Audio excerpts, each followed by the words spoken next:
yun, ngayon palabas tayo ng Quirino Highway. So makikita nyo, palabas tayo ng Quirino Highway. Kakaliwa ako. So since kakaliwa ako, dapat bago dumating sa kanto, nasa left side na ako.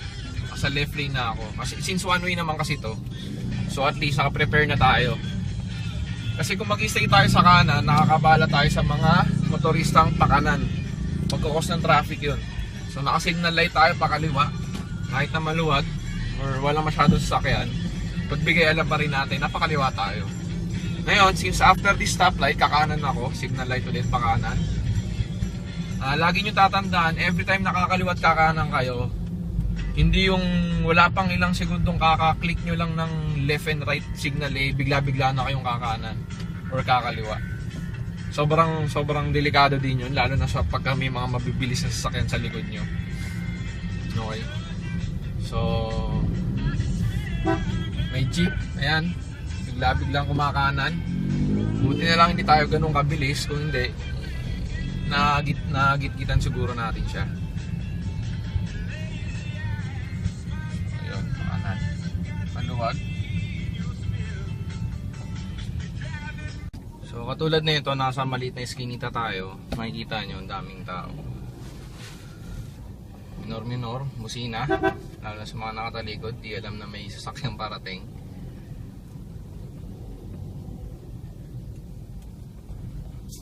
So ayan o.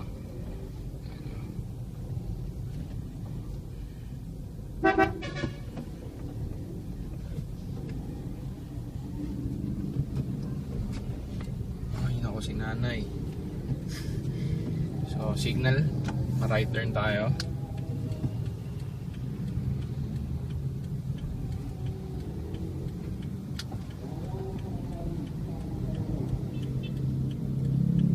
Since bawal mag left turn from sa pinaglabasan natin, dito tayo kukuha ng buwelo para magmaniobra. So signal ulit, may left turn kasi tayo, or U-turn actually. So again, tingin sa likod, side mirror sa kaliwa natin, sa harap syempre kung may paparating na sasakyan.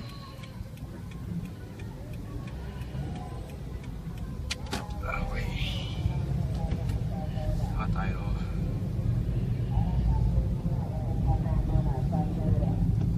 So kita nyo, habang green pa, tuloy lang, diretso lang. Minsan kahit go no, may nag stop sa kabilang linya, may nag-ano pa rin, no? May nagbibiting the red light. Nasa pedsing tayo, may mga tumatawid, so minor. Katulad nito na isa ni kuya, oh. Wala siya sa tamang tawiran, kaso wala tayong magagawa, kailangan mag-minor. So sa ganitong sitwasyon, makikita nyo, pwede ako mag-overtake din eh, diba? Kaso since one way lang or two-way lane siya, pero tag-isang linya lang, so wala tayong ibang pwedeng gawin kung hindi magstay lang sa line natin na to. Actually sa ibang bansa pagka ganitong klase ang daan, hindi ka pwedeng mag-overtake. Doon nila binibase yung speed limit. Okay, so once na pagka nasa ganitong klaseng linya ka tapos nag-overtake ka, pwede ka nila sabihan or tikitan ng overspeeding.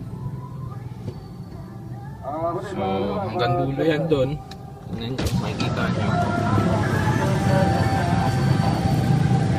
Medyo matraffic. So mag-aantay lang tayo hanggang makarating tayo sa may dulo.